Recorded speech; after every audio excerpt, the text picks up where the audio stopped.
Hola, ¿qué tal? ¿Cómo te va? Bueno, me alegra que nos encontremos de nuevo. Esto quiere decir que si estás viendo este video es porque ya estás por comenzar el estudio de la unidad 2 de esta exégesis de Primera Tesalonicenses. Lo que nos va a ocupar en este momento es el capítulo 1 de la carta, un capítulo apasionante porque el apóstol sienta las bases de todo lo que va a ser luego su exposición, tanto en la primera como en la segunda carta. Toda carta comienza siempre con un saludo. Hoy ya no se escriben cartas, pero si escribieras un mail a alguien, por educación aunque sea, lo primero que harías es saludarlo. ¿Qué tal? ¿Cómo está? O identificarte. Me llamo tal persona, soy conocido de, etcétera, etcétera. Bueno, en la correspondencia de la antigüedad también se usaba exactamente más o menos la misma estructura, que tiene que ver con un saludo inicial que encontramos en todo el cuerpo paulino, diríamos en todas las cartas de Pablo. Siempre está ese saludo inicial, diríamos nosotros clásico en el apóstol, pero también muy común en la literatura o en la correspondencia de aquel momento. Por una cuestión de identificarse, para saber quién es el que está escribiendo y hacia dónde va dirigida la carta, todos esas exposiciones aparecen entonces con el saludo inicial. En este caso, quien saluda obviamente es el apóstol Pablo, y en el caso de esta carta y de algunas otras más, muy especialmente, él incluye a dos personas. En este caso son Silvano y Timoteo. Quiero decirte que no es un dato menor que incluya a estas dos personas en su carta, porque de esta manera él le está dando autoridad frente a la iglesia de Tesalónica, tanto a Timoteo como a Silvano o a Silas, ¿sí? Digamos, es el mismo nombre, tanto Silas como Silvano, ya lo vas a ver porque lo estoy explicando allí en tu texto. Entonces, acuérdate lo que habíamos dicho en el video anterior, en la introducción. Pablo está destacado en Corinto, está a la espera de que tanto Timoteo como Silvano vuelvan y le den las noticias de cómo va la iglesia allí en Tesalónica. Cuando los muchachos llegan, se juntan con Pablo y comienzan a compartir cuál ha sido la experiencia que ellos tuvieron con los hermanos allí en Tesalónica. En el saludo Pablo agrega también una expresión, gracia y paz. A ver, no son dos deseos así nomás, ¿sí? En la pluma del apóstol Pablo es muy importante lo que él comparte porque está de alguna manera esperando, sugiriendo, deseando que la gracia de Dios esté sobre la vida de cada uno de los que están leyendo la carta allí en la iglesia.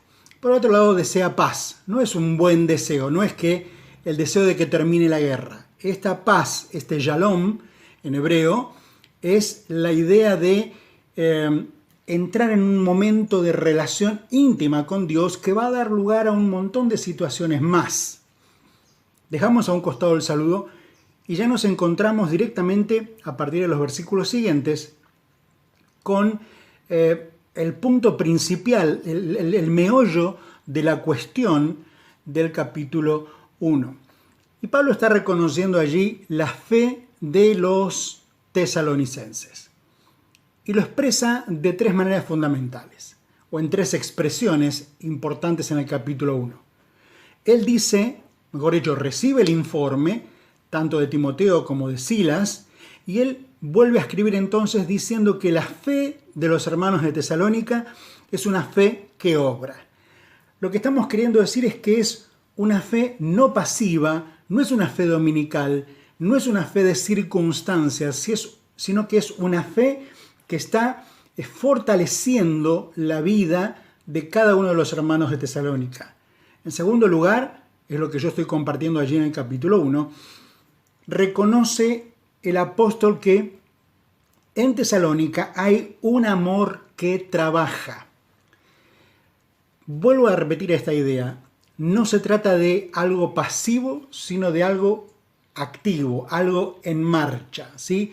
Y cuando digo activo tampoco digo que es algo que se manifiesta en algún momento, sino que constantemente está caracterizando la vida de los hermanos de Tesalónica. Tienen un amor que trabaja, o sea, un amor que se manifiesta en acciones concretas con cada una de las personas allí en la ciudad.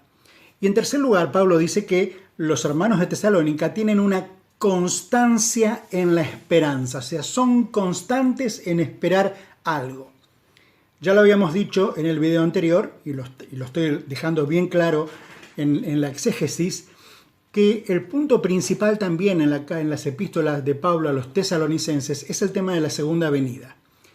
Esa preocupación que algunos de ellos tenían por el regreso del Señor y también una gran preocupación por aquellos que ya habían fallecido, aquellos que ya habían partido y no habían tenido esta relación con el Señor, a ver qué es lo que iba a suceder. Pablo lo explica casi en el final de la primera carta y en la totalidad de la segunda carta dedica exclusivamente a este tiempo.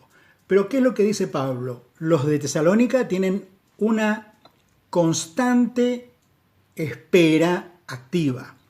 Valga la traducción, ¿sí? Una constante espera activa o una espera activamente constante. Bueno, ya te vas a enterar porque lo estoy poniendo también allí en la exégesis. Finalmente, Pablo reconoce que cada una de estas personas, cada uno de los hermanos de la iglesia, siguieron el ejemplo tanto de Pablo como de Silas como de Timoteo. No es la primera vez que el apóstol va a decir, sigan mi ejemplo. A los de Filipos les dice lo que vieron en mí, lo que aprendieron de mí, lo que escucharon de mí.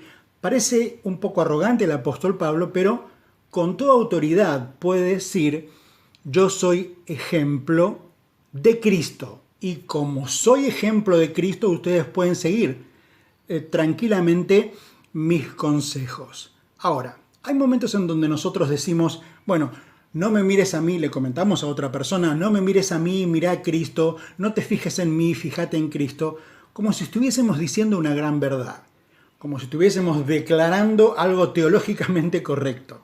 Ahora, quiero animarte a que no pienses así, porque la verdad es que nosotros somos desafiados desde la palabra a ser ejemplo de Cristo delante de los demás. Así que la próxima vez que digas, yo no soy ejemplo de nadie o no te fijes en mí, fíjate en Cristo, no estás diciendo algo que sea correcto. Vamos a trabajar el punto ese, vamos a comprometernos para ser ejemplo delante de la sociedad. Finalmente el apóstol en este capítulo termina reconociendo que los hermanos de Tesalónica son divulgadores de la palabra. Claramente él dice que la palabra ha resonado desde ellos hasta lugares insospechados. Imagínate eso. A partir del ejemplo de cada uno de ellos, a partir de la paz y de la gracia y de la fe activa que están viviendo, entonces la palabra de Dios llega. Quiero decirte algo, no solamente pasó en Tesalónica, puede pasar en tu vida, puede pasar en tu iglesia. Podemos vivir una fe que obra, podemos ser ejemplo de los demás y podemos ser divulgadores también de la palabra de Dios. Bueno, te animo a que sigas adelante con esta aventura. Estamos acá para colaborar, para ayudar. Que Dios te bendiga y éxitos con este capítulo 1.